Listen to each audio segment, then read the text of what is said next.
Hello. Today we're gonna do the Pentester lab, number one. And for this section, uh, we're gonna explore the cross-site scripting vulnerability. So the cross-site scripting is, on the summary, is when you inject HTML and JavaScript code, so you can trigger the JavaScript of a web application. It it is harmless, but when you vulnerable you, when you prove that there is a cross-site scripting vulnerability, you can trigger the JavaScript of the application. It is simple and it is harmless, but it can be a serious security breach because you can inject a fake login form and get sensitive data from users. So when testing cross-site scripting, it's important uh, to try to test if there's a lack of of encode, so you can access the JavaScript of the page. And for the example number one, we're gonna see right here. The first vulnerable example is that you can try it. Look, we're gonna always inspect the the code of the page so we can see how it's written and how we can use it. We see that there's no encode, so we can manipulate this name equals hacker so we can trigger an alert box. So for example, we're gonna do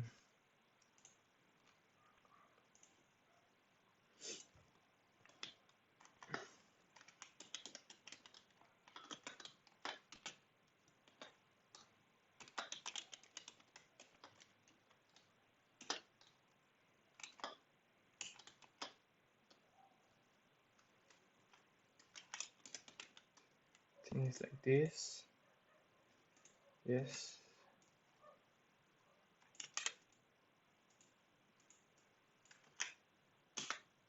And we see we just trigger an alert box. That means that we are triggering the JavaScript of the page.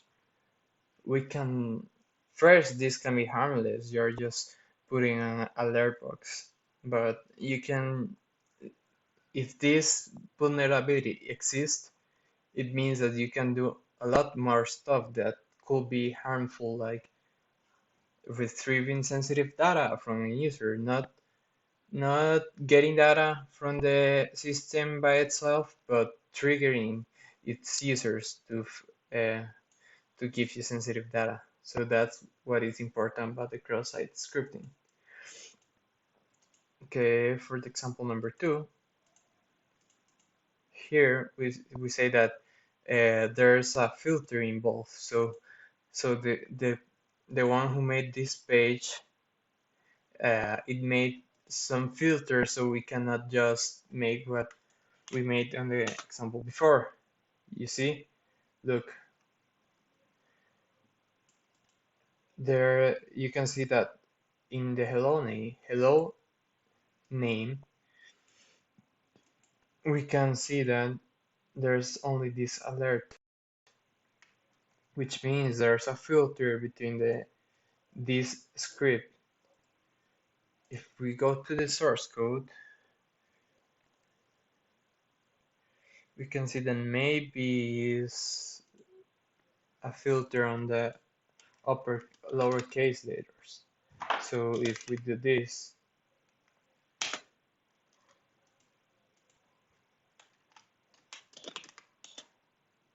look, there was a filter between the on lowercase script. So if the system detects that there's this everything word of a script, it will filter the script word. So now we can see if we try to play with that filter by having and uppercase later, we can see that we triggered the JavaScript. So we found another vulnerability of the site.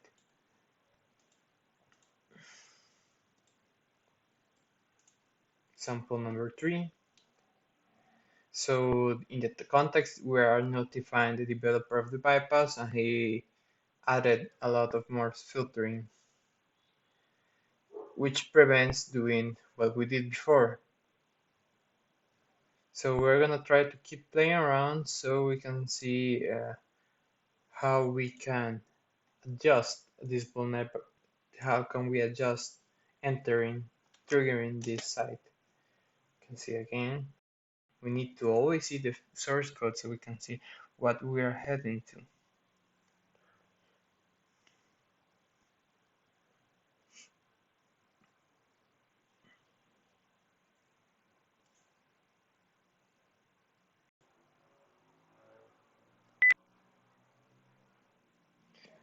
So we can see that our previous method is not working. We're gonna see the source code so we can see if there's anything that might tell us about the filtering that was done here.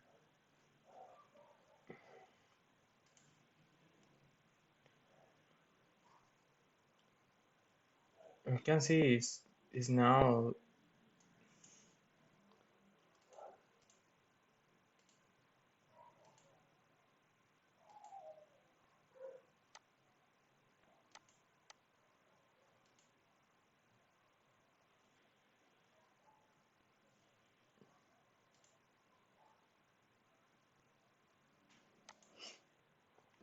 maybe we can trigger by using this command, which is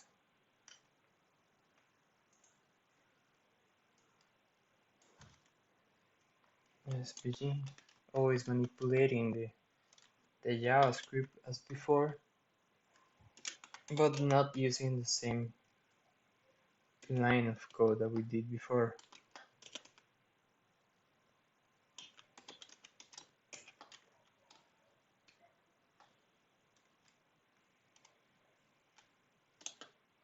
Look, we just with this code also trigger the JavaScript.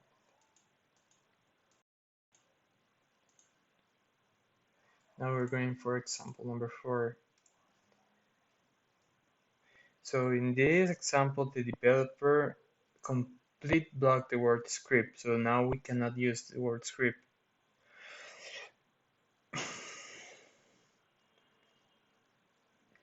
There's always a lot of techniques that we can use instead of a JavaScript alert. So we're gonna do that. For example number 4,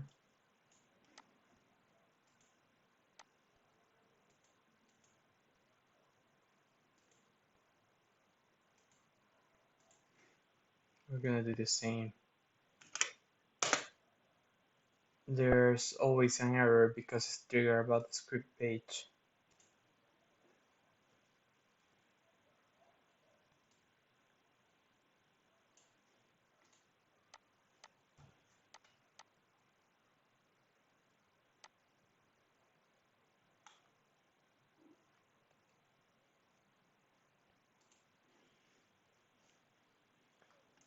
Maybe we can trigger with the same code that we used before, because it's just removing the script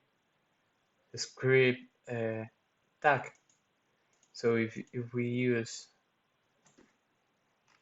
like as before SVG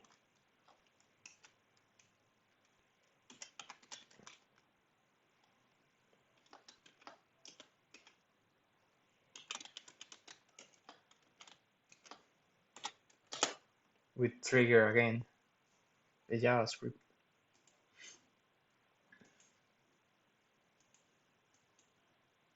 For example, number 5. Here we say that the script tag is accepted and gets echoed back. But if I try to inject an alert, the PHP script will stop execution. So for this, we're gonna do something different.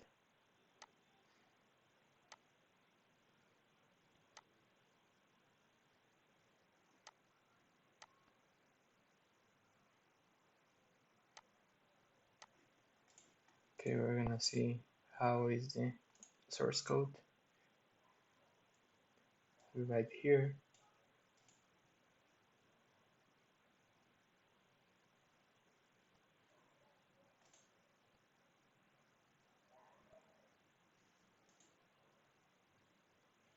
If we try to do as before, let's see what happens. There's another error. Let's see what happens here.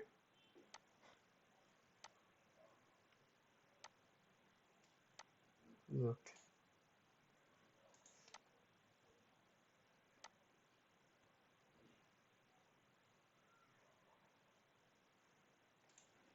So it tells us that the alert is filtered, but we can use another um,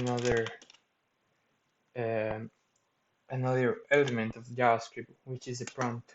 And we see, look, we just took again the vulnerability. Example 6. In example 6, it says that the source code it's different. We're gonna see how it's different. Look, it's already on a script. This, yeah, it's different. So we're gonna see what else it tells us about this.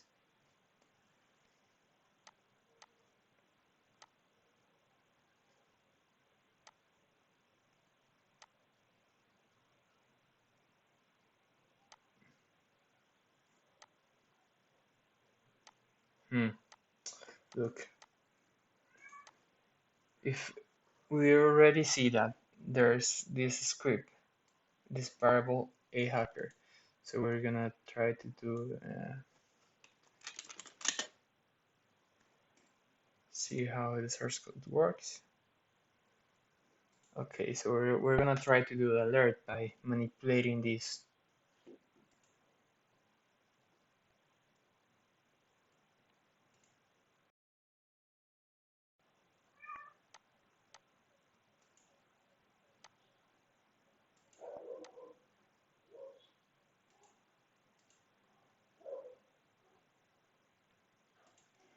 So if we do, so instead of this, we're gonna do a blank script so we can get out of the script part.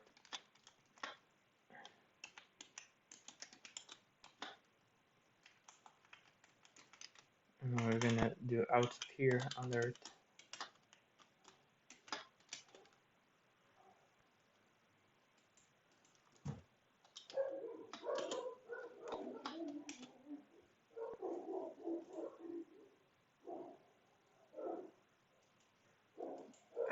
It's missing the script part.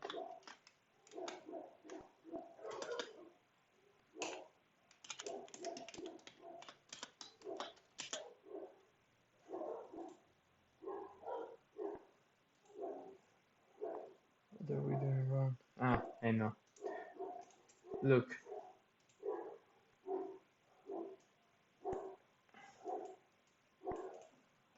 I need to do this the other way around.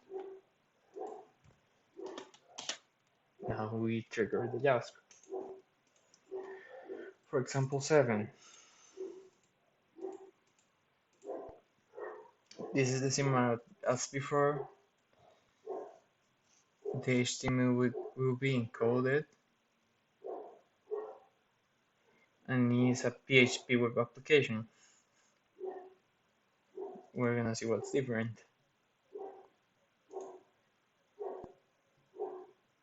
It's the same as before.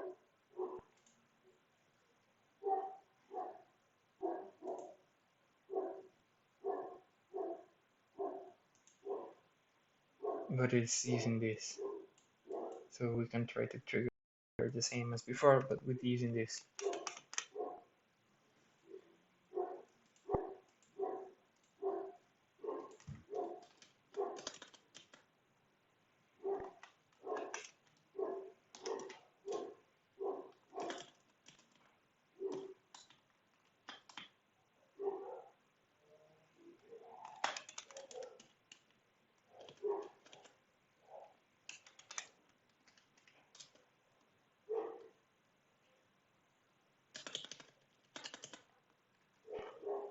Wait, this is gonna work like this.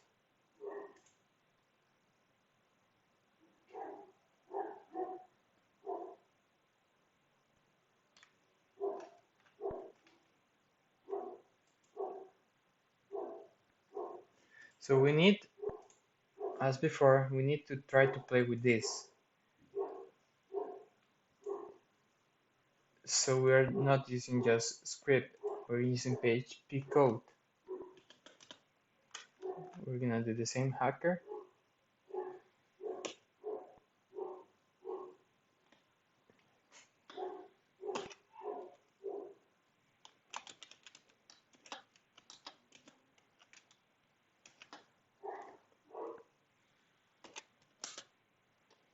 How are we gonna see that?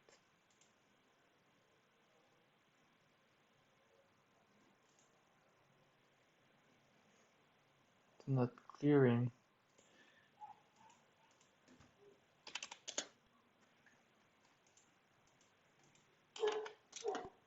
Now we make the vulnerability occur. We are just try to using the same concepts, playing with the code, the HTML code, to see what we can trigger and what we cannot trigger. Example number 8. So here the page is even more correctly in code, but there's another cross-scripting vulnerability. So we're gonna see what's happening here. Oh, how about with hello? We're gonna see the source code.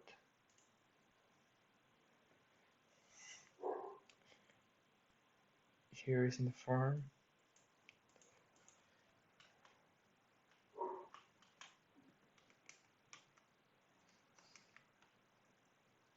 So how about we try to trigger like this with the script code as before. Script.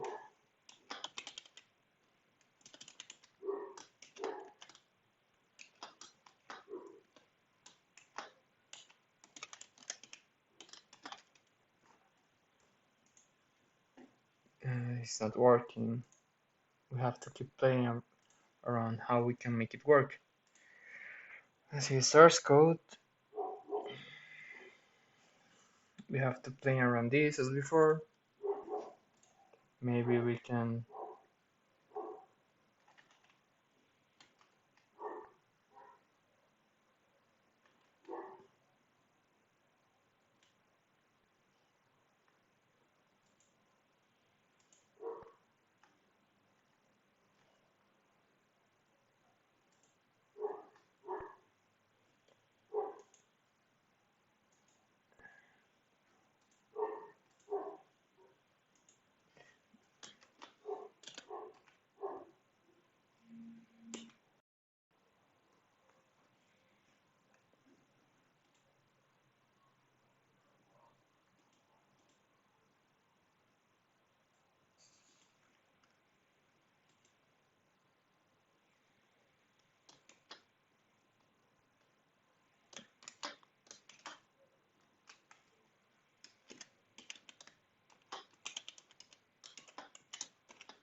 and we trigger again the cross-site scripting.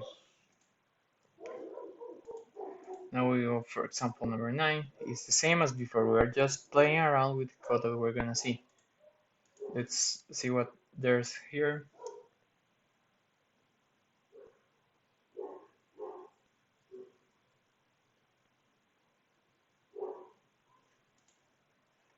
So now this is different. We have to use another browser for this.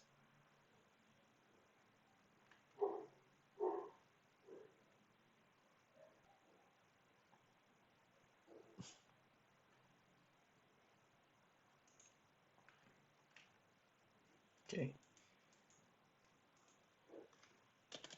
Have you used same as before?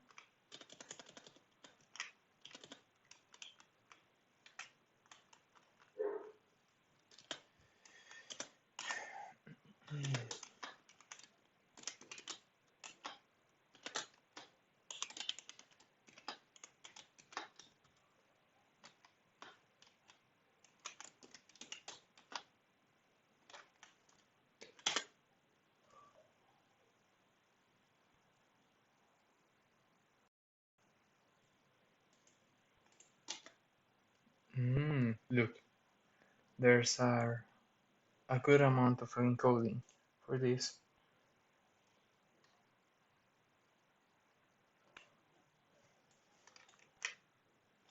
So we're gonna try another browser.